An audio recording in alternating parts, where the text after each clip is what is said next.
अकल अग्नि आधे है चाका नहीं तेरी नंदर देवे निर्मल निर्मल संत करवर से तीनी है माने मंदिर बात करवर छाया वृक्ष में है सो आप गुरु के तो 5 हैं 5 तक के 8 आप का एक है गुरु खाई बात प्री विचार प्रकार से फकीरी योग गगन मंडल को गौन माने जाना ऊपर बता आकाश को पहुंचकर कितना चाहेगा त्रिपक्षी घाला आदेना करवर छाया देखो दर्जनी के कारणे मन में किया जैसे पक्षी को संख्या देव शरणा में प्राप्त नहीं कितना बढ़िया आलना बनाया घोंसला बनाया और जब बच्चे प्रफुल्लित हो गए घोंसले का देवता भी हो। इसी प्रकार महाराज जी के संसार में तुम लोग समझ ले जो आवश्यक काम है वो कर रहा है वो कर ले और इन पे आसक्त मत हो। ये कहने का भाव महाराज का कि इन मकान में तुम अपना काम चला ले गर्मी सर्दी के वचन का थोड़ा दशरथ भगवान का यशोदी देवी के बतू मकान बना ले इन कोठियां बनाने पर और लाजी मस्त बढ़िया बनाओ मैं सारे बच्चों सुनाओ गमगली बन जाएगी बढ़िया ये इसके लिए नहीं था ये तो तेरा फांसी बन जाएगी आपके ये तेरे काम चलाऊ था कि भाई गर्मी सर्दी के बचन का तरीका बनाना पड़ेगा ये लोक नाम होता या तो पंपन्न संकट आपदाएं आती है प्राकृतिक आपदाएं आती है और तुलसी बचन का घोंसला बनाना था। अब तो इन मुझे पिट कर बैठ गया कर यही उल्टा बनकर उफाल बनेगा करेगा। अब इससे बचन का तरीका बताती है अब उसके गर्व रहा बच्चे इसी प्रकार के इतना भाव से रखो। इसको कहते हैं फिर जैसे पंछी बन बसा संझा ले विश्राम जैसे पक्षी सारा दिन गुजर है और शाम में वर्ष की बैठ जाए और सवेरा होते वो वर्ष की तरह जाओ अपना घर की मार जाएगा। तो ये जो संसार को हमने ऐसे मानना पड़ेगा तो हम निर्बंध होंगे। इसको कहते हैं निष्काम भाव से हम यहाँ पर रहेंगे। अगर हम सकाम पढ़ेंगे यानी इसको उलट गए तो फिर हम यही आ जाएंगे। जैसे पंछी बन बसा संझा दे विश्राम रात समय उठ जाते हैं सो कहिए निकाम।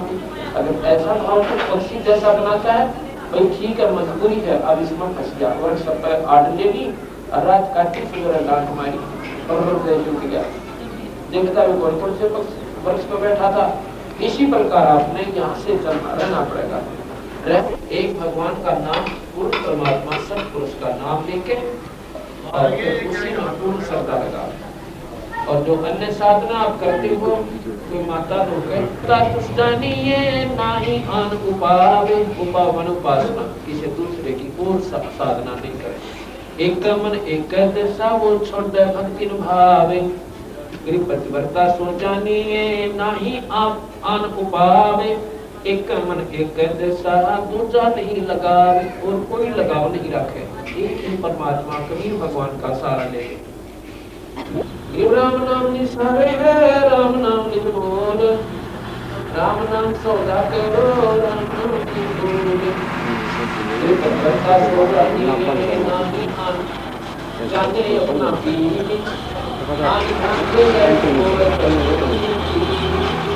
प्रतिभक्ता सो जानिए जाने अपना पीर माने परमात्मा। जैसे पतिव्रता का वर्णन देते हैं कि जैसे पतिव्रता अपने पति के सिवाय किसी में श्रद्धा नहीं कर सकती चाहे कोई सोने का बनकर खड़ा हो जाए। इसी प्रकार अपने भगवान अपने दूध के बिना इस जीवन में किसी में आस्था नहीं होनी चाहिए। प्रतिभक्ता सो जानिए जाने अपना पीर आम ध्यान से रहत होई चरण कमल में की आम ध्यान दूसरे की तरफ ललायत ना होए दूसरे साधना को नहीं करे। यह कहने का भाव ये प्रतिभक्ता सो जानिए जाने अपना कंठ आम ध्यान से रहत होए सो धारे सो मंत्र करता सोई रखो जाने अपना कंठ आम ध्यान से रहत होए गाह में अनंत प्रतिभक्ता के व्रत में अपने पीर हेतु आन उपासी गौ मिले दिन से संकेत भरता सो जानिए जाकी गली गोरे, अपने पीर के चरण बिना तीन लोग नहीं छोड़े। का कोई समाधान नहीं कर सकता। अगर करना है तो समाज से ऊपर न उठना पड़ेगा, अपने उद्देश्य को नहीं भूलना। व्रत है कदे न पढ़े भंग। अब व्रत हम किसने कहे? व्रत कहे हम रोटी ना खाना, बस ये व्रत थोड़ा ही। व्रत है किसी चीज को नहीं करना, उस पर बैन ला देना। बीड़ी का व्रत करे, शराब का व्रत करे, मांस का व्रत करे, निंदा चुगली का व्रत करे, लूट खसोट का व्रत करे। जो व्रत करना वो तो करते को ना, और रोटियां गिला बैर ला लिया तो रोटी ना काम, ये व्रत हो गया। ये व्रत है। व्रत कहते हैं पतिव्रता का व्रत है कदे ना पढ़े भंग। अब उसने व्रत कर लिया, उस पतिव्रता ने, पतिव्रता आत्मा की तरफ इशारा करते हैं जो पुण्य आत्मा है, जिन्हें अपने भगवान में श्रद्धा लाई। व्रत उसने बता दिए क्या क्या करने हैं, दूसरी साधना नहीं करनी किसी की। अपने गुरु और संत परमात्मा कभी भगवान बिना हमने किसी को देखना भी नहीं, ये व्रत कर लिया उसने। अब यूं करे जिनका भक्ति उमंग, जिनकी उमंग, उमंग माने ना उपास अनित आन उपासना अन्य साधना उनको छोड़ देती है, अनित है, वो अच्छे नहीं है। अपने पीर के चरण की वो छाटक ना प्रतीत, अपने पति की, अपने पीर माने मालिक के चरणों की वो छाटक नहीं प्रतीत, विश्वास नहीं छोड़ती। विपत्ता के व्रत है दूजा सोचक दुंदो, अपने पीर के नाम में चरण कमल रह बंदो। के पतिव्रता प्रसंग सोने जाका जाते मेरे, अपना पति छोटे नहीं कोटक मिले सुदेव। अपने पति ने छोटे से देव का बकरे हो जाए, उनके जीव मिट्टी होते हैं। पतिव्रता प्रसंग सोने जाके जासी जाकी जासे लाग, अपना पति छोड़े नहीं ये पूर्व ले बड़ भाग। अब हम देख रहे हैं कि कई भक्त आत्मा के परिवार ऐसे डरते लगे, एकदम करके छोड़ दी सारी बीमारी, माता डूबना, प्राणा करना, कलाकर स्वराज 36 लटोट रक्षा करते, तब इस नाम पर लाए। तो उनके कहते पूर्व ले बड़ भाग, वो कभी भगवान आत्मा की जो घर से निकल चुकी है। पतिव्रता प्रसंग सुने जाकी जासे लाग, अपना पति छोड़े नहीं पूर्व ले बड़ भाग।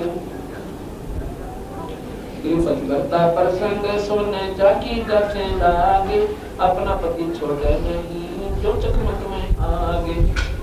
पतिव्रता के चरण की सिर पर रख दे डारे, 68 तीर्थ सब किए जय गंगा नान के दार। पतिव्रता के चरण की सिर पर रख दे राख, पतिव्रता पर ब्रह्म है सतगुरु बोल साखी। ऐसी डटी हुई आत्मा कहते भगवान का स्वरूप होती है। ऐसी तो डटी हुई आत्मा है, एक रस होती सच्चे नाम का ऊपर, पूरे गुरु के ऊपर, और पूर्ण ब्रह्मा भगवान के विचार के अंदर कहते हैं वो भी परमात्मा स्वरूप है। पतिव्रता के चरण की सिर पर सर राख, सिर पर रख ले राख, पतिव्रता पर ब्रह्म ही सतगुरु बोल साखी। पतिव्रता प्रणाम करे पतिव्रता को पूजे, पतिव्रता पर ब्रह्म सतगुरु बोल पतिव्रता प्रणाम करे पतिव्रता को भागे, 84 नहीं जावे। पतिव्रता चूक नहीं ये कुटक होए अचूक, और दुनिया किस काम की है जैसा संबंध होगी। पतिव्रता चूक नहीं कुटक हो अचूक, और भाई और दुनिया किस काम की है जैसा संबंध होगी। और दुनिया हमारे किस काम की, जैसे संभल का रूप होता है। अब विचार कर लीजिए कि हमने अपने प्यारी आत्माओं का जो हमारे अंश है, सतगुरु महाराज के अंश है, वो दमन है तो आनंद साहब से, और दूसरे व्यवहारिक आदमी मिलते हैं, ठीक है वो क्या जाता कोई ना कोई क्या देते पर मन करते कभी लड़ाई करनी पड़ा परमात्मा, इसमें बात करनी थी वो कर ली, इन तक प्यान करेगा, मेरा ना किस के जुगाड़ जोड़ेगा, इसमें टेकावा है तो न्यू अर्जय करनी पड़े सब, तो इसलिए हमारा वैसे मीन नहीं मिलता। वह कैसे हैं जैसे संबल रूप। आप सुबह से लेकर शाम तक गप्पे मारे जाओ किसी से, अच्छी गला आज ज्यादा मान उसमें क्या निकला, सांस साई कुछ भी बोल। अगर भगवान की चर्चा करो, भगवान का नाम लो, तो कुछ न कुछ हासिल करो। अर्थात सांसारिक बातें, सांसारिक लोगों से मिलना हमारे लिए संबल के रूप जैसा है। संबल का वर्ष क्या होता है कि उसका जो फल ला गया बहुत कपड़िया दिखाई देते हैं, इतने सुंदर लागे तो खा के देख लो, मीठा पाओगा। और होती है उसमें कपास जैसे इसमें आंख के गुड्डे हुआ करे, ऐसी होती है। और फल इतना बढ़िया लागे, लाल हो जाता है पाक के जैसे आम होया करे। और खा के देखा मन जान बचानी मुश्किल हो जाता, बस ज्यादा डांगे। इसी प्रकार ये संसारिक लोग ऊपर तो बहुत मीठे लागे, और जब थोड़ी सी दाव पड़ेगी गर्दन काटते मन माने ईसा मुंडा छोड़ा गोविंद आपके। इसलिए कहते हैं जैसा संबल रूप है, ये संबल कैसे पेड़ से वैसे बढ़िया लागे पर काटने के बोले। अर्थात भगत ने अपने भक्ता में बैठना चाहिए, ये भाव से सत्संग करना है। आपके पास कोई आ जाता है तो उसको समझाने की कोशिश करो, अपना रंग लावत भाई, 2 दिन का जीवन से सदा तक मरना कोई नहीं, परमात्मा के नाम पे ना जीव छुटकारा नहीं से। एक भक्ति कहने लगा जी हम सब जाते बरा कर बैठ जाए रिश्तेदार रिश्ते, उसने समझाने लग गया भाई दोगरी भगवान में जाकर देख रावण ने जुल्म किए थे, उसके लड़के बनी, प्रहलाद ने भक्ति की थी, बेड़ा पाली, और 2 मिनट नहीं बैठा जब वो उठकर चला जाएगा, क्यों उसने वो नीम के सीकड़ भी लागेंगे। और ये सुहानी उस भगत ने जो इन सुने हैं उन्हें खूब सुना थे, सारा दिन बैठो, वो तेरा प्यारा आदमी से हो सकता है इन बातों ने सुनकर वो भी तेरे मारे। मतलब ये तरीके हैं इन शरीर से निमटन के। जो भक्ति भाव के व्यक्ति नहीं है उनका आपका मेल नहीं बन सकता, लेकिन उसका ये कारण है कि उनको भगवान कबीर साहब की, भगवान किसी भी जो इष्ट का साधक से उसकी चर्चा शुरू कर दे। जब भगवान आत्मा होगी तो सुन लेगा, और सुनेगा तो मार्ग पा जाएगा, और नहीं सुनेगा तो 1 मिनट में का मतलब काम से जाना पड़ेगा। अच्छा भाई ने तेरी मन आपका पीछा छूटा, आप बदल करो फिर बैठ के, और सुनता है तो खूब सुनाते सारा दिन बैठा है, उसको फिर अपना प्यार आदमी समझे। जो भगवान की चर्चा सुनता है वो हंस आत्मा है, और एक दिन तेरे मार्ग पर या सत मार्ग पर आ जाएगा।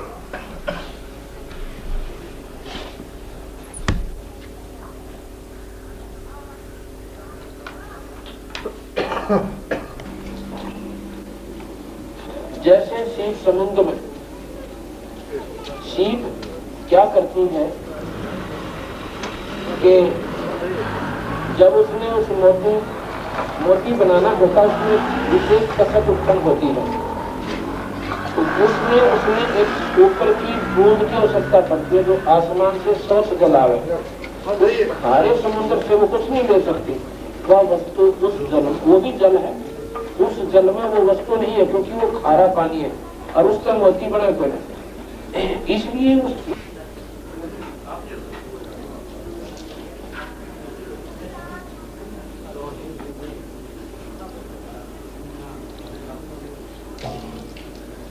गृह पतिव्रता चौक नहीं साखी चंद्र सोरे, खेत सड़े से जानी है को कायर को सूरे। अब इन्हों कहें घर पर बैठकर सारे बातें बन जाए, लेकिन रण क्षेत्र में खड़े होंगे तो फिर पटेगा कौन सा डरपोक था, कौन सा बहादुर था। अब भक्ति मार्ग पर लगने के बाद ज्ञान होगा ये प्राणी भक्ति मार्ग का था कि नहीं था। कोई तो 6 महीने टकेगा, कोई साल काट देगा, 2 साल के बाद बाहर, और जो आखिर तक रुक गया वो कह लो बेड़ा पार कर जाएगा। उसको महाराज कहते हैं खेत सदे से दानिए को कायर को सूर। ये पतिव्रता नहीं साखी चंद्र सोर, खेत सदे से दानिए जिनके मुख पर नूर। ये पतिव्रता चौक नहीं जाका ये स्वभाव, भक्ति हिरंबर उधर भामे सर्व सजावे। पतिव्रता चौक नहीं तन मन धन सब जावे, नाम अभ्यपद उधर छाया भाव। पतिव्रता चौक नहीं तन मन दाओ शीश, मोर दर्द अर्पण किया सिर के जगदी से।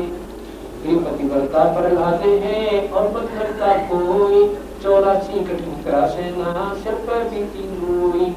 रामना छाया नहीं अवगत अगम अगाध दावन तू क्या सौंपे पतिव्रता प्रहलाद। पतिव्रता प्रहलाद मार्ग बताओ कि भक्ति मार्ग में ऐसे होना पड़ेगा जैसे प्रहलाद हुआ, मीराबाई हुई, गरुड़ हुआ। 16 सहेलियां पतिव्रता दो जानिए और पतिव्रता कौन, उत्तान पाद का राज सब छाटा सकल अलोने। अब भगवान की आत्मा जिनमें कसक है ईश्वर की वो कैसी होती है, जैसे गरुड़ को राज नहीं दिया गया, उसके भाई उत्तम को राज की रस्म पूरी करने के लिए एक विशेष आयोजन हुआ। ध्रुव अपने पिता के गोदों में जाके बैठ जाता है, जहाँ पर शहर में, क्योंकि ध्रुव उसकी माँ को बाहर गांव से बाहर एक मकान बना रखा था, उसको दुहाग मगर के भवन कहते थे, और वहीं पर ध्रुव का जन्म हुआ था। एक दिन ध्रुव ने अपनी माँ से पूछा कि माँ आज तो बाजार में शहर में कोई खास रौनक पड़ी है, मैं देख के आऊंगा। माँ को ज्ञान था कि उत्तर को रात में निकल जा रही है, तो उसकी माँ से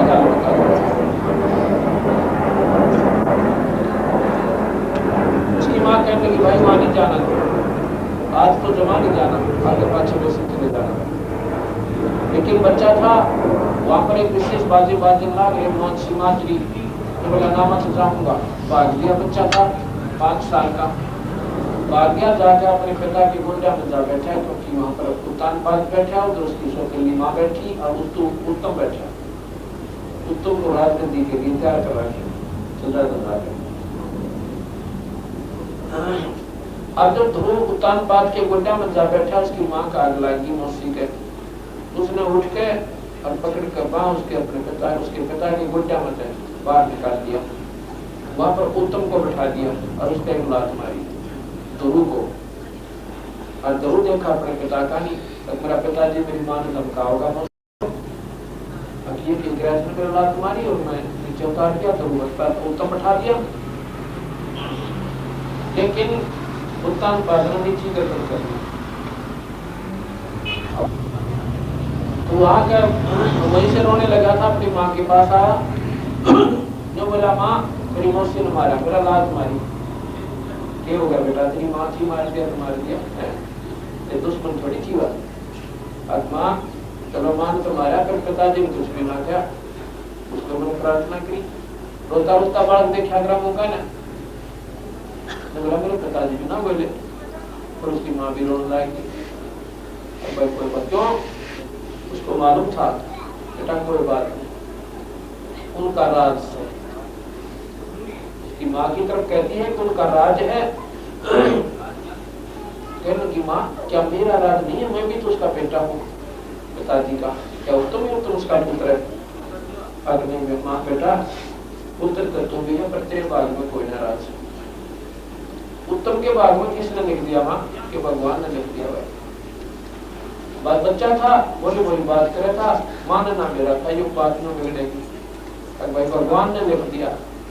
वहां पर भगवान कहा रहता है, भगवान बेटा जंगल में रहता है, चलो वैसे कह दिया स्वाभाविक बच्चा है वही जन्म पकड़ ले, बेटा तो जंगल में रहता भगवान। माँ ठीक है, मैं जंगल में जाऊंगा और भगवान से पूछूंगा, मेरे बच्चे तो मेरे पास बराबर ना लिखा, तो मैं भी उससे राजा कर देता, और भगवान ने मिला कि मैं मोटा बोला, लौटा लग गया, तो बस कुछ भी करना है, तो मैं भगवान ने पूछूंगा कि परमात्मा मैं ऐसा दिन पूछा मेरे बारे में कुछ ना लिखा, बार माँ बेटा बस की रोटी खान लाग गए, वो राजा का लड़के वो सब कुछ खान लाग गए, इस हमारे से जुर्म हो गया। उसने सोची मन को ना क्यों कौन तो उसी राज का सही जब पकड़ दी तब पकड़ दी, और बाल की हट, बच्चे की हट, और तरिया हट, और राज की हट जो कर लेगा वो क्यों, वो तो मान्य नहीं करते। अब उसने क्या किया, संदेशा भेज दिया उसके पिता के पास, तेरा ध्रुव ऐसे ऐसे राज छोड़कर आप घर से जाना चाहता है और जंगल में जाकर मान्य कर दी। अन्यों क्या है भगवान से दूंगा, पर राज मेरे बाजू किसान आ गया, राज ने बता मौसी ने डर का नाम भी बोल रहा था, समाज में बुराई होने का हमारे आसपास क्या कराता है, लेकिन भीतर में उनका सगनों की नहीं। संदेशा लिख कर भेज दिया, चिट्ठी लेके अधिकारी के अपने नौकर के द्वारा मंत्री भेज दिया कि गुरु ने कह दिए बाहर नहीं जाएगा, राज छोड़ कर नहीं जाएगा। आधा राज अपने बेटे को लिख दिया, आधा राज चिट्ठी लेकर गुरु के पास आ गया। उसकी माँ बोली ले भाई तेरे बारे में भी लिखा गया, कहाँ लिखा गया कि तेरे पिता ने लिख दी कि जंगल में नहीं जाएगा, तेरे पास बोला ना मैं तो भगवान से मिलूंगा, पूछूंगा। वो बच्चे की कुदरती स्वभाव हो शायद जैसे लोग कहने पिताजी मार दिए तो बताऊंगा, और जो कहना भाई उसने ना बताइए, अच्छा बताऊंगा, तू ना जाएगा, नाटते नाटते पक्का उसने कहेगा मान्या कर। तो बोला मैं तो जरूर जाएगा। उसने सोची तो ऋषि भगवान के क्यों ना बोलो, जिसके पिताजी भी काट के और पहला मेरे रोए की बात ना सुने थे, तो जरूर मैं लूंगा और भाग गया। आप कहते हैं इसी लगन से अगर तुम परमात्मा न ढूंढोगे तो रास्ता भी देगा। आपके फिर नारद जी भेज दिए इस पर। नारद जी बोला भाई कहाँ जा रहा राजा के लड़के, अगर इसी मैं जाऊँ भगवान को मिलने सकते जंगल में भगवान कितना आ गया भाई, अगर मां बता देगा तो तुम मरा। बोला भाई अगर शेर ऋषि पुण्य खंड में बढ़ जाता खा जाएंगे वहां पर, किन जा से तो बावड़े वो उल्टा अंतिम पाठ करेंगे और चौथी मूर्ति के अधिकारी बना दिए। ध्रुव वापस आ जाता अपने घर पे। कुछ दिनों के बाद क्या होता है कि उत्तम शिकार में गया हुआ था, वहां गंधर्वों ने मार दिया। उसके बाद ध्रुव ने राज संभाला, राज ध्रुव हुआ। उत्तम वाली पत्नी भी ध्रुव के साथ, और ध्रुव ने अपना क्या करवाया, 2 पत्नियों का प्रमाण सुख सागर में। उसके बाद क्या हुआ, 36,000 वर्ष तक पृथ्वी पर राज किया और फिर स्वर्ग गए। अब ये विचार करने की बात है, महाराज जी का जो कहने का उद्देश्य सारे ग्रंथ साहब में यही है कि परमात्मा के पाने के लिए घर जाके। कई भाई लोग कहते हैं कि ये एक ने बोला था गुरु जी कैसे ही गृहस्थी है, कहाँ में गृहस्थी किसी गुरु होते हैं, गुरु तो ब्रह्मचारी होते हैं जो भाई सुबह आखिर आखिर तक अपने साधना में लीन रहते हैं। गरीबदास जी 10 वर्ष के थे जब उन्होंने परमात्मा प्राप्ति हुई, और उसके बाद शादी करवाई, 4 लड़के 2 लड़की हुई, और सतलोक गए और ये प्रमाण छोड़ गए, काम गए भाई इस भक्ति के आधार पर। और ध्रुव ने 5 साल के ने नाम लिया था, नाम लेने के बाद जवान हुआ, ब्याह करवाया, राजगृह और बाहर गया, ये कोई 8 दिन। प्रहलाद ने 10 वर्ष का था जो भक्ति पाई, नाम लिया और फिर शादी करवाई और बाहर गए और राज भी किया यहाँ पर, और फिर स्वर्ग गया। कोई प्रमाण उठा के देख लो। कहते हैं एक सुखदेव नाम के बैरागी बाल ब्रह्मचारी थे, और उन्होंने अपनी मनमुखी साधना कर ली, क्योंकि पिछले जन्मों का भी योग संयोग होता है संस्कार, और वो स्वर्ग तक पहुंच गया। वहां पर भगवान विष्णु ने पूछा उसके बालकों ने कि ऋषि जी आपके गुरु कौन है? वो कहने लगे जी गुरु तक कोई बोला, गुरु नहीं है तो आप वापस जाइए, यहाँ ठिकाना नहीं है। यहाँ पर तो वो प्राणी रह सकते हैं स्वर्ग में जिन्होंने गुरु धारण कर रखा हो, और गुरु भी वही हो ठोर ठिकाने का, जैसे गुरुमत कामना चाहता है तो मेरा गुरु मत राजेला, ऐसे नहीं होता। वो नियमितता होती है, गुरु आदेश दे अपने शिष्य को कि नाम दिया करें, फिर उसमें उस ईश्वरीय शक्ति का प्रमाण हो जाता है, और उस गुरु से आप नाम न जुड़ पा रहे। तो सुखदेव कहता है कि पृथ्वी पर मेरे समान कोई गुरु का कोई ना से संबंधित है तेरे विचार, मुझे नहीं मालूम। आप जाइए और राजा जनक से नाम ले लो। राजा जनक से राजा जनक से नाम ले लो, बोला उसको कहा तो कुछ नहीं भगवान को, लेकिन मन में आके कल्पना लेकर और इंद्रलोक में आ जाता है। इंद्रलोक में आकर उस दिन तो सुखदेव बड़ा उमंग के साथ तेरा खिला हुआ होता था, उस दिन मुंह लटका के दिल्ली और छोड़ रखे और स्वर्ग में प्रवेश करता है इंद्रलोक। वहां पर सभी देवता कहते हैं की बात सुन दे, आज तेरा चेहरे पे रोने को ना। कहने लगा भाई क्या बताऊं, आज तो मेरे घर में ऊंची बात बन गई। क्या बन गई कि मैं गया था ऐसे ऐसे विष्णु लोक में, और वहां पर भगवान ने मुझे रहने के लिए नहीं दिया, निकाल दिया। तो ऋषि कहने लगे भाई यह बात तो मानना कोई कि वो तो इसे परमात्मा है भाई, इतने दयालु है, अगर कोई वहां चला जाए तो छाती से लगाते अपना सिंहासन छोड़ दे ऋषि के लिए।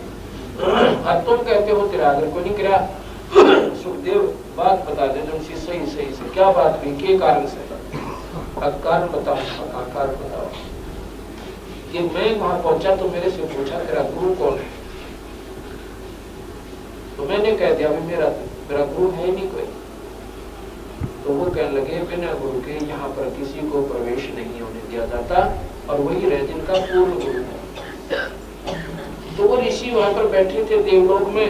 देवता कहने लगे सुखदेव क्या आपने गुरु नहीं बना रखा? अगर नहीं भाई। तो वो सारे उसको लताड़े हैं, धिक्कार है तुझे, हम तो तुझे बहुत विवेकशील महात्मा मान्या करते, आज तेरे को तो हम बहुत एक अच्छा ज्ञानी पुरुष मानते थे, और यह ना जाने क्यों करके सुखदेव बिना गुरु के किसी शास्त्र में देख ले कोई ठिकाना है जीव का। कबीर साहब भी कहते हैं राम कृष्ण तक कौन बड़ा, और उन्होंने भी गुरु की और 3 लोग के वो धनी और गुरु आज्ञा है, उन्होंने भी नाम लेना पड़ा। और तू ऋषि अपने आप में चौड़ा हो गया, जाके नाम ले लो बोल वाला। तुमने बोला भाई नाम तो ले लूं पर एक समस्या हो रही। भगवान ने कहा है कि राजा जनक से नाम ले ले। अब राजा जनक गृहस्थी भाई और क्यों कर शीश निवा हो जाए, या विराट बन गई कि वो तो एक बाल बच्चे का राजा जनक और मैं बाल ब्रह्मचारी, अरे क्यों कर नमस्कार करूं? तो वो कह लगे भाई देख ले का भूषण कहे भूषण ज्ञान विवेका कहे भूषण ज्ञान प्रवीणा, और जीवन ने नारद ने जीवन गुरु की ना, और कहा ज्ञान में हो गया ही ना। अब नारद जी ने कहते हैं जीवन को गुरु बनाया, पता क्या घट गया नारद का, अग्नि मुक्ति पाएगा, ये नहीं बन आपके मन। अब यहाँ पर एक समस्या हो जाती है। अब लोग भाई भगतन ये सोचेंगे कि पूरे गुरु की आवश्यकता कहाँ रहेगी जब जीवन। अब जैसे एक डाकू था और उसने संतों के विचार सुनकर वो डाकू अपना कर्म त्याग के भजन करने लग गया और उसी जंगल में बैठ गया। लोग डरते फिर भी नहीं जाते, लोग कहते वो डाकू रहता है। उस समय के लोगों ने उसके डाकू की फीत नहीं उतारी, वो अपना कर्म बना गया, मुक्ति पा सारी डोली। एक पड़ोसी देश था राजा का, उसमें वो राजा धार्मिक था, किसी को भी जीव हिंसा करने का आदेश नहीं था, किसी को मतलब वो नहीं था जीव हिंसा करने की नहीं दिया जाता था, उसमें वो पाबंदी ला रखी थी। अगर ऐसा कोई करे तो उसको फांसी तक की सजा दी जा सकती है। कोई मच्छी पकड़े या कोई शिकार खेले। एक दिन वो चला गया तालाब पर, देखा किसी मोटी मोटी मच्छी और कभी सीम का लागता है वो गांव पड़े। उसने सोचा कौन देख रहा है इतने मार ले जोता। अपनी पत्नी को बता गया कि मैं ऐसे ऐसे जा रहा हूँ, यहाँ तो मछली नहीं हो रहा, वहां से लाऊंगा बड़ी मोटी मोटी मछलियां, बहुत स्वस्थ है। तो वहां चला गया। सुबह सुबह का समय था, उसने सोचा था तो रात में उठने की, पर देर से आंख खुली, वहां पहुंच गया। थोड़ी थोड़ी सर्दियां से के दिन थे। उन्होंने सोचा पहले तो आग बाल कर थोड़े से आग से सेक ले, अपनी सर्दियों से दूर हो जाएगी, और भाई ठंड लगेगी तो फिर आग बाल दी, आग फिर सेक लूंगा, अपने शरीर को सेक लूंगा। ऐसे आग बाल कर और तालाब कहाँ होता था, जैसे चारों तरफ झाड़ जंखाड़ से हुआ अपना तालाब वहां पर झाड़ बोल दे। तो उसने क्या किया, जाग दादा था और तन पर एक लंगोट बांध रहा और दाढ़ी बड़ी हुई, सर पर छोटे छोटे बाल उड़द पुड़द से पड़े हुए। उसने तो जाल डालते और नौन राजा का आना हो गया। सवाल अपने जा रहा था किसी दूसरे राज्य में, अब वो रास्ता पड़ा था उड़े का, उसने तन्यो मोड़ खा के एकदम बाहर निकलने दे राजा के सैनिकों ने, और उसकी नजर पड़ने दे भाई चाला पाट गया, सिपाही आगे देखे राजा भी आम लग रहा है, आकाश मर गया भाई, अभी फांसी की सजा दे जाएगा तो एक बार नाड़ काट देंगे। अब उल्टी जाल जोड़ उसमें डाल दी, जाल समेत वो मच्छी भी तालाब में डाल दी। अपने बचने का उपाय सोचता है, उसने सोचा और कोई रास्ता कोई नहीं, राजा घना धार्मिक से संतों का आदर करे, अपने शरीर पर उस अपने आग बाड़ी हुई कि रात मसुड़ दी सौरे गाज पे नौकटी और आंख मीच कर धोने का लूना बना कर बैठ गया। राजा ने देखा 5-4 किले से नजदीक से आकर देखा किला दूर से, ओहो आज तो बड़े अच्छे दिन निकला, वे महापुरुष के दर्शन हो गए सुबह सुबह। अब पुण्य आत्मा का विशेष लगन हो सा संत दिखा ना आत्मा गदगद होई ना, उसने देखा अब आज तो भाई आज बड़े भाग जाए कि देख सुबह सुबह परमात्मा की पुण्य आत्मा के दर्शन हो गए, बैठांगे दोगली बतलावांगे। अब वो बड़ी बड़ी आंखों ने देखा तेरे कान दनिया और आंख भी बीच रहा, जब कति नजदीक से आ गया राजा ने सवारी रखवा दी, अब रोको भाई और हाथी में हमारी लगाओ दी, रुक गए और तेरी तरफ आना तो डर गया, कति करड़ी आंख बीच ली और सांस रोक लिया। और कुछ पिछले संस्कार होते हैं प्राणी के, ये कुछ ऐसा समय परमात्मा जो ऐसे समय पैदा करता है, ये कोई पिछले संस्कार उदय होते हैं, पिछले जन्मों की कमाई थी उसकी साथ में। अब डरते का ध्यान एकाग्रचित हो गया और ऊपर पहुंच गया, सांस कति भय में ऐसा हो गया निष्प्राण जैसे खत्म, समाधि लग जाती ऐसा हो गया। राजा ने आया, प्रणाम किया, कुछ देर बैठा, कहा हो सका महापुरुष आंख खोल ले, बात करेंगे फिर जाएंगे। फिर उनको जल्दी जाना था काम वश, उसने सोचा महापुरुषों का ऐसा हो समन माने शाम तक ना वापस समाधि चढ़ा के 5 सोने की असरपी माथा टेक के हाथी अपने सवारी लेकर राजा चला गया। अब उसकी पत्नी ने तो पता था कि वो गलत जगह गया हुआ चोरी करने की खातिर, उसने ढूंढी आसपास तालाबों पे, वह पहुंची उड़ा दिन के 12 बजे।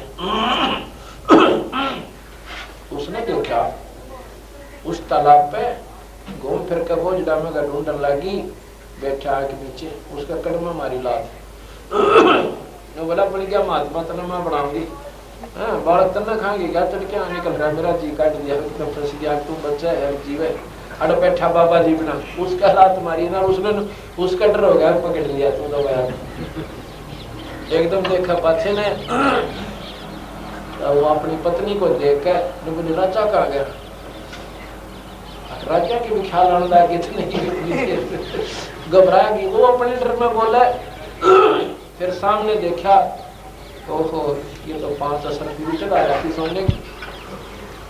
अब उस दिन से उसका जीवन पलट हो गया। अब नो कारण ज्ञान का गाम का तो चमकाए था लग गया, चेंज होना हो, डाइवर्ट होना हो, माइंड 1 सेकंड में हो जा जीव का, और ना 36 प्रमाण दे रहे कति ना समझ। अब उसने विचार किया कि मैं तो एक नकली सांग कराया था भगवान के वजन का, और नकल करने में आज बादशाह ने भी माथा टेका और 5 रुपये आ गई, ये 5 रुपये की कीमत इतनी है, मैं 10 साल में नहीं कमा सकता, और जब मैं करने सुनासन डगते तो पीड़ा पार हो जाए। उससे ठाक वो 5 रुपये अपनी पत्नी को दे दी। अगले बागवान आज के बाद शाम तो मछली पकड़ा गया, कहने बोले और क्या पकड़ा करेगा, अब वसीम तक और चीज पकड़ूंगा, तो बोला खंडू बोले खड़ा हो जाए चाल करना आ गया, जाल पकड़ा दी, तेरी जाल कहाँ है, और जाल कटवा दी, रोटियां खा के बनी में बैठ जा, दिन छिपे पास जा, घर के पूछे मछली, अब मछली कौन पकड़े, अब मेरा हृदय उससे बदल चुका है, ये कर्म करो कोई ना, अपना स्वाभाविक भजन करे भगवान का बेरा था मैंने, पर रोगांता करते एक परमात्मा मन गणे पाप कर दिए क्यों कर पाना छूटेगा। अब इसी कसक जीव में जो बने हैं भगवान राम ही देश उसको, एक पूर्ण संत बंदी छोड़ भगवान के प्यारे संत आ जाते हैं कबीर भगवान के। अब उसने आकर कहते भाई क्यों कर बैठा भगत जी? भगत जी के बैठा हूँ बस, ना मरण जोगा ना जीन जोगा, अच्छे से बुंडे कर्म कर दिए, मन सारी रात रो सुन याद कर कर। ऐसे मैं पापी जीव था, भगवान का भजन करना चाहता हूँ, रास्ता कोई मिल नहीं रहा। तो बोला भाई नाम लेना पड़ा कृष्ण, अगर नाम आप दे दो, जिसको देने वाला हो तो नाम लो। वो कहते हैं कि मेरे को नाम देने का अधिकार है, तुम नाम ले ले भाई। और पूछता क्या मेरे जैसे पापी का उद्धार हो सकता है महाराज जी? अकोया पड़ा से अजा मेल गणका से त्यारे, ऐसे पापी अदम उधारे, और छोड़ो बात विवाद। ऐसे महापुरुष अजामेल जैसे और गढ़ का वैसा जैसी भी पार होगी एक भगवान की सच्ची लौला के, तो तेरे में के देर सब आई। उस दिन का नाम ले लिया उस जीमर ने, और तन मन धन तो भगवान की भक्ति को लाके। उसके बाद जो उसके कर्म बने वो संत हो गया, लेकिन उसका नाम भीत नहीं बदली समाज ने, फिर भी उसको झीमर कहा। लेकिन उस समय वो झीमर नहीं था जब उसने नारद जी ने उससे नाम लिया। नारद जी ने उस झीमर से जब नाम लिया, वो नाम तो झीमर समाज की भीत तो थी, लेकिन वो झीमर नहीं था, वो संत पूर्ण संत हो चुका था। और जब झीमर उस नारद से, अब वहां पर कहने का तात्पर्य क्या उन संतों का कि नारद ने झीमर को कीना और कहाँ ज्ञान में हो गया हीना। समाज की दृष्टि में चाहे लोग नो भी कर दे, नारद किस डूबा जाके एक झीमर पर नाम ले लिया। अब कबीर साहब के साथ क्या थी? पूर्ण परमात्मा थे।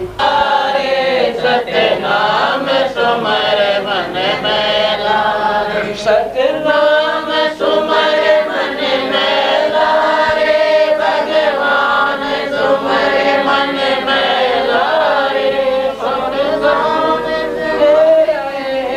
लारे, सत्य नाम सुमर मन में लारे, हमारे सायब दे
सायब दे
सायब दे रहे लारे सतनाम सुमर मन में लारे मारे सायब दे रहे लारे सतनाम सुमर मन में लारे सतनाम सुमर मन में लारे भगवान सुमर मन में लारे सतनाम सुमर मन में लारे भगवान सुमर मन में लारे मारे सायब दे रहे लारे सतनाम सुमर मन में लारे इस पद का तुम वेद सुनो भाई कौन गुरु कौन चेला रे इस पद का तुम वेद सुनो भाई कौन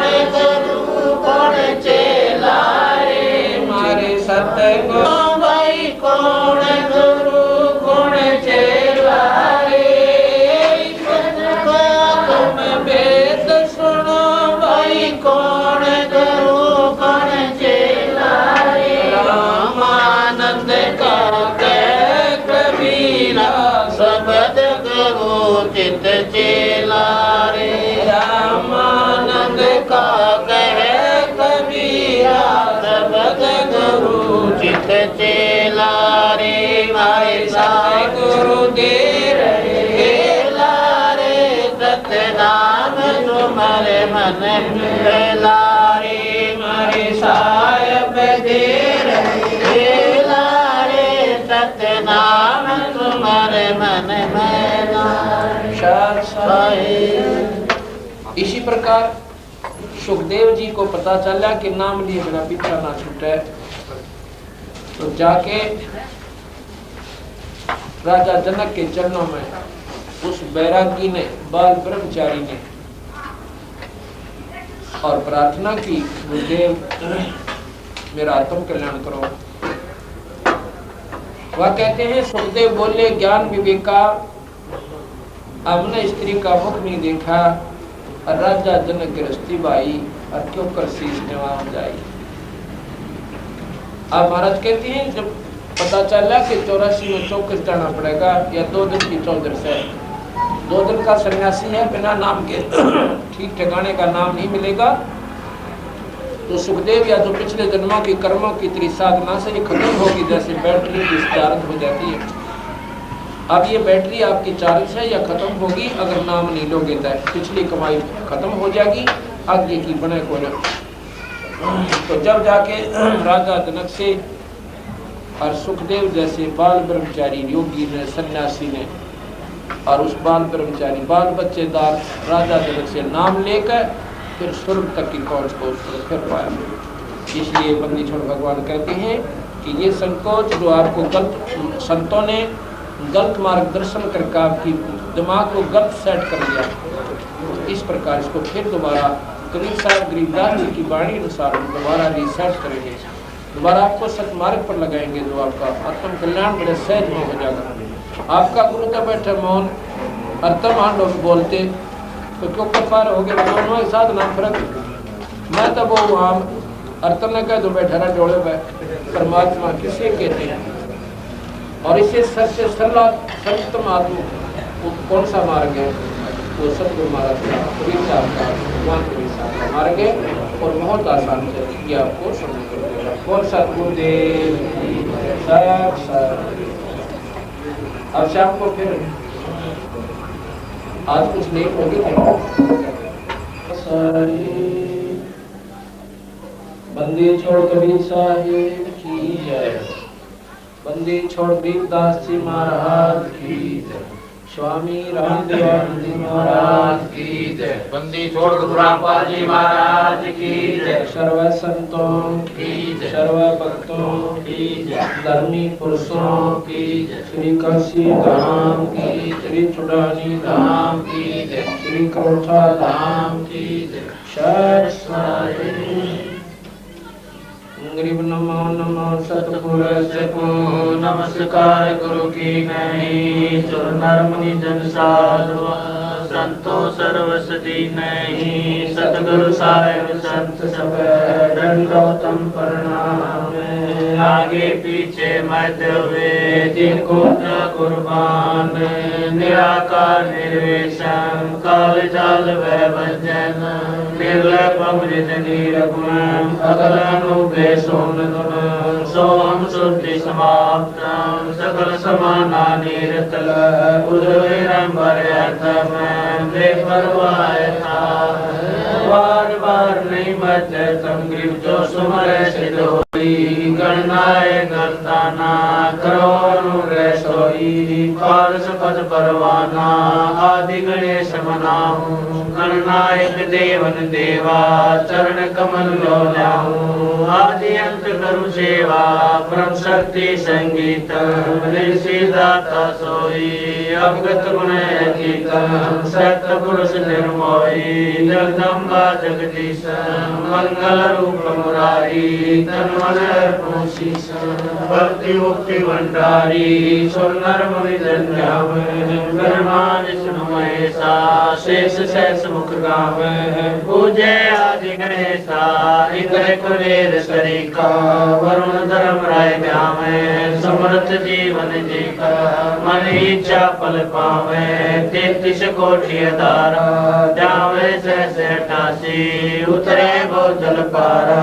कटे उनकी फांसी, 33 कोटि धारा जावे सहस 88, उतरे बोधल पारा कटे उनकी फांसी सारी।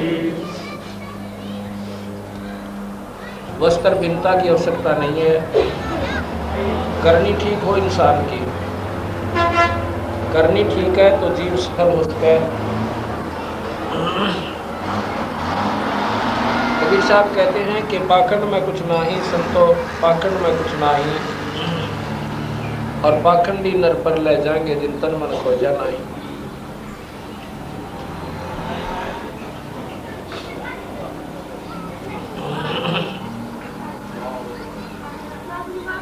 कबीर साहब कहते हैं कि मानुष जन्म दुर्लभ है, ये मिले ना बारंबार, जैसे तरवर से पत्ता गिर पड़े वो फिर न लागे डार। जैसे पत्ता वृक्ष से टूट जाता है वो फिर दोबारा उस डाली से नहीं लग पाता, वो बर्बाद हो जाता है।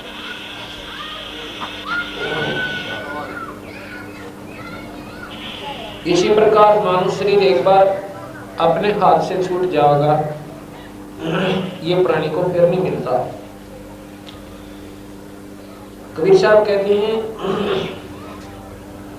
कबीर हरि की भक्ति करो, भाई तज विषया रसचोज, बार बार ना पाओगे या मनुष्य जन्म की मौज।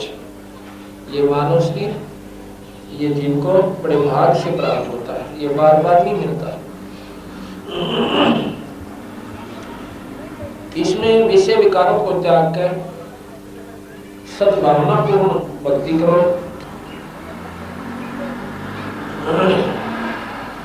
विकार कौन कौन से हैं? बीड़ी, शराब, मांस, तंबाकू, ये प्राणी को नहीं पीना चाहिए। ये सबसे बड़ा दुश्मन है इस जीव का, तंबाकू। शराब तो है हानिकारक, लेकिन तंबाकू इस जीव का और भी ज्यादा नुकसानदायक है। भक्ति मार्ग में सबसे बड़ा बाधक है तंबाकू। शराब तो है हानिकारक, इसको तो छूना भी नहीं चाहिए, और तंबाकू उससे भी 100 गुना पाप जीव को लगाता है। और मांस तो वैसे भी देखना भी पाप है, किसी मांस खाना तो दूर रहा संत पदे में। शराब भी भक्तन पहले बहुत कम पिया करते थे, अब इतनी होगी कि घर घर में प्रवेश कर चुकी है। अब मांस की भी बहुत बचाव है, लेकिन 10-15 साल में आप देख लेना घर घर में मांस हो जाएगा। क्यों हो जाएगा? क्योंकि सत्संग की कमी है हमारे समाज में। और सत्संग अगर कहीं है तो उस पर कोई दबाव नहीं है कि वो बीड़ी पियो चाहे मत पियो, शराब पियो हमें मत पियो, क्योंकि उन्होंने चेले इकट्ठे करने हैं। समाज से उद्धार से कोई मतलब नहीं जीव का। उन्होंने तो होड़ ला रखी संतों ने कि जहाँ किसकी प्योद गणी हो जाए, और कल्याण कल्याण तक कोई मतलब नहीं रहा। संत जन सत नाम देते हैं और भगत जन मेरे हैं, शिष्य बने हुए हैं। और उनसे पूछे जेब में बीड़ी का बंडल पावे और माचिस। जब बीड़ी पी सकते हैं तो शराब की भी आंट नहीं पावेगी। विषय जब स्वरूप हो गया तो कुछ भी किया जा सकता है। इसी करके शिष्य गुरु शिष्यों की संख्या बढ़ गई, लेकिन विकार नहीं घटे जीव के। अगर हमारे समाज से विकार नहीं घट रहे तो भक्ति नहीं है, लोग दिखावा आडंबर हो रहा है। भक्ति का पहला उद्देश्य है कि जीव के अंदर बीड़ी, शराब, मांस, तंबाकू, सुल्फा, अफीम ये किसी प्रकार के व्यसन नहीं होने चाहिए। अगर वो भक्ति को प्रफुल्लित करना चाहता है। एक भक्त में मिला कि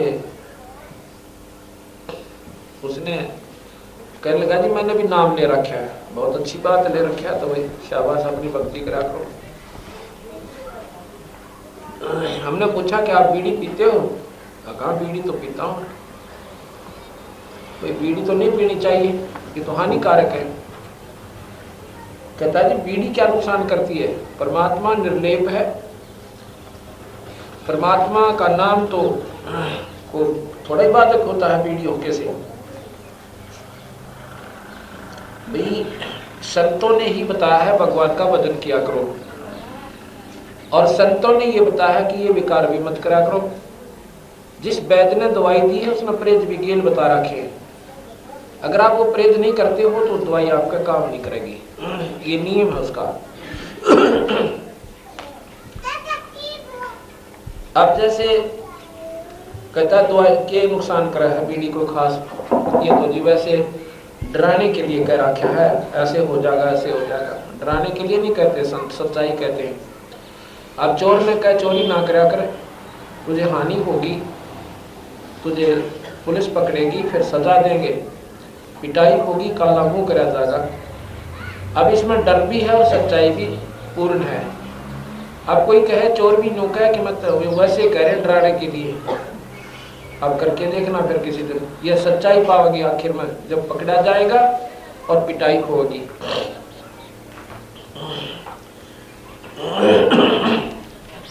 अभी क्या फर्क पड़ा है? बीड़ी पैड़ी तन में पी लिया करें।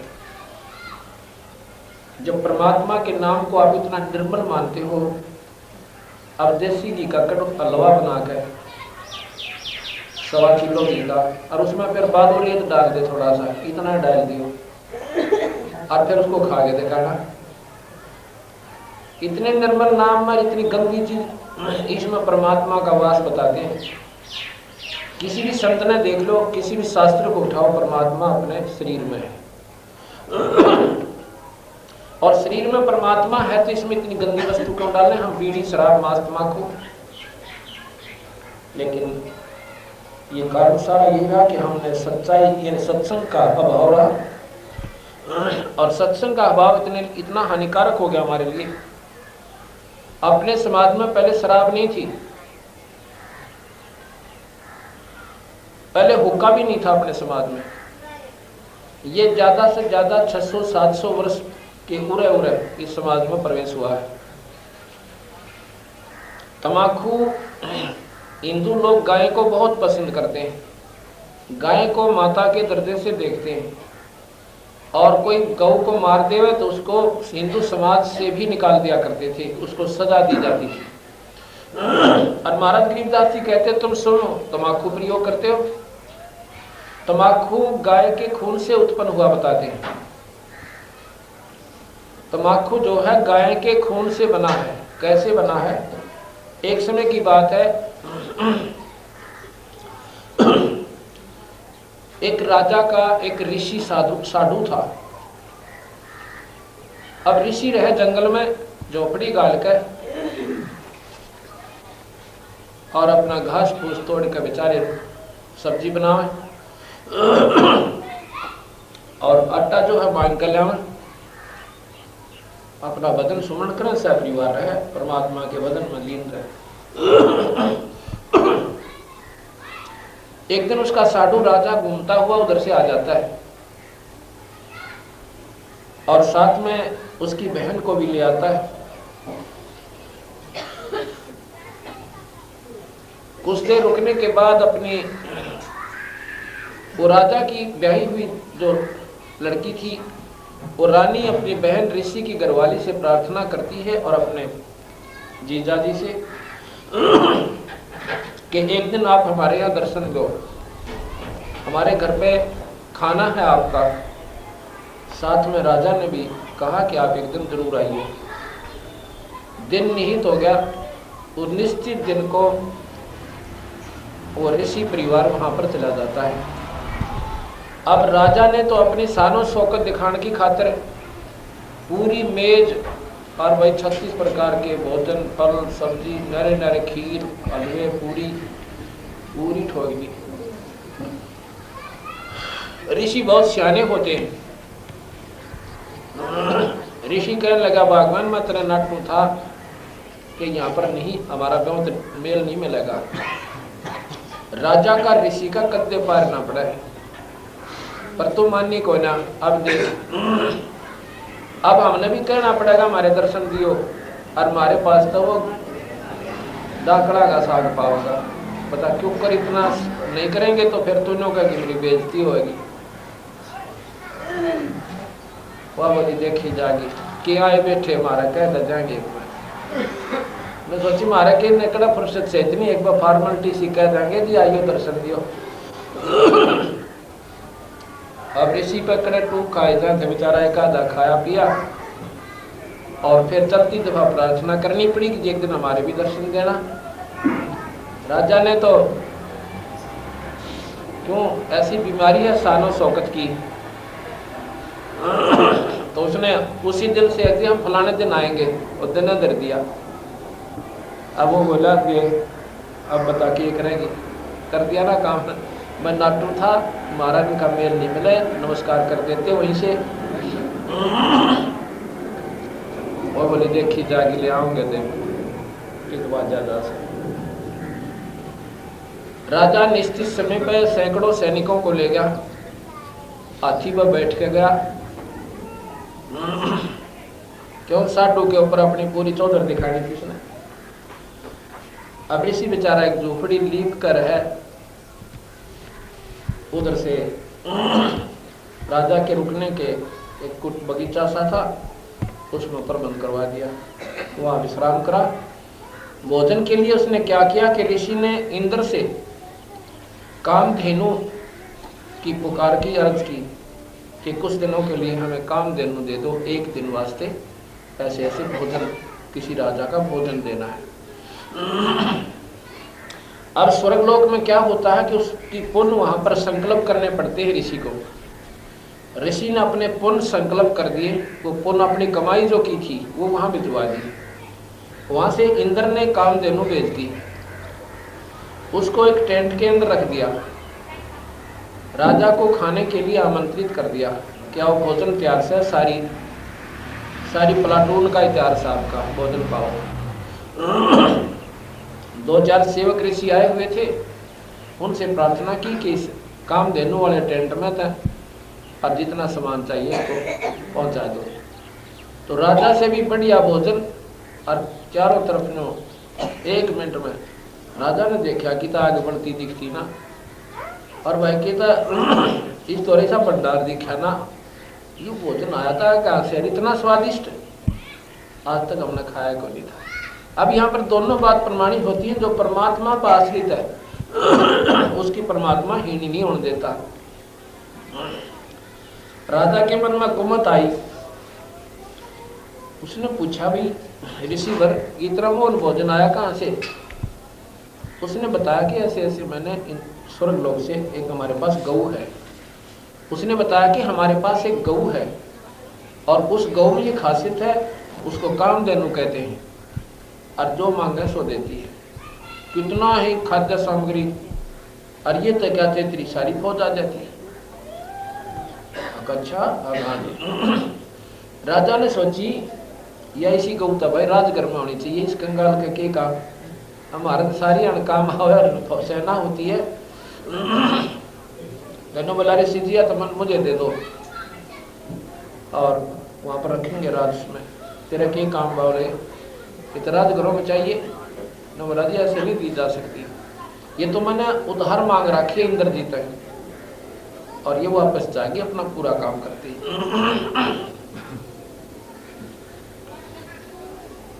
और बोला ऊपर का जो जाके मैं जब मैं जान दूंगा इसमें। अब राजा में आगे को मत हुआ नीचता राज अभिमान अहंकार, कहता सैनिकों इस गौ को पकड़ लो और चलो अब साडू बना जब बद करना साडू के बना यारी होती।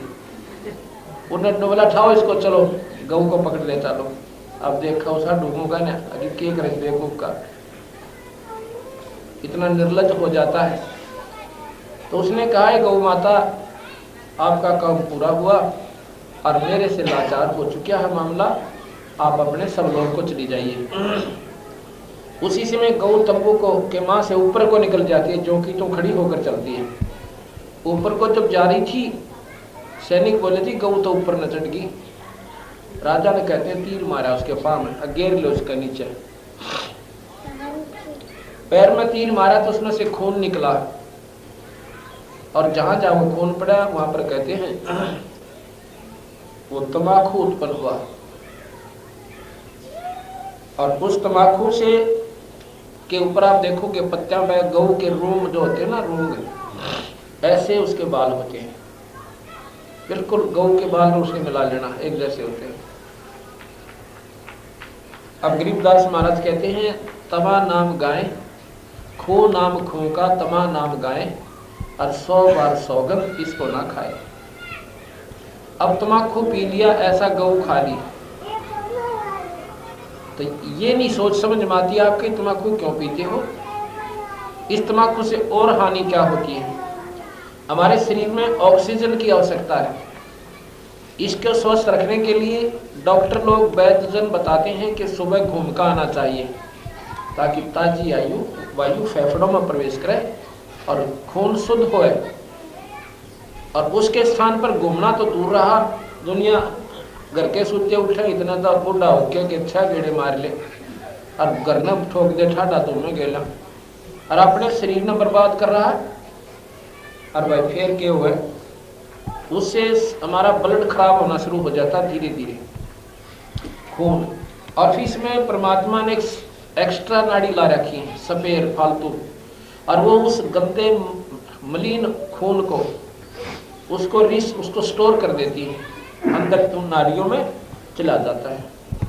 अब वो आवश्यकता से अधिक जब खराब हो जाता है तो उसके जोड़ा में दर्द, कड़ में दर्द, आंखों से दिखना बंद और सिर में चक्कर बाहर आने लग जाएगा, उसको दमा होगा, फेफड़े कमजोर हो जाएंगे, उसकी नलियां रुक जाती। अब देखा फिर बुढ़े की हालत, बुढ़ापे में कदे कड़ी दुख है, कोई सिर दुख है, कोई जाड़ चली जल्दी निकलती है। अब इतनी हानि तो शारीरिक दृष्टि से हानिकारक, और दूसरे सामाजिक दृष्टि से देखें तो गऊ का खून, और तीसरा जो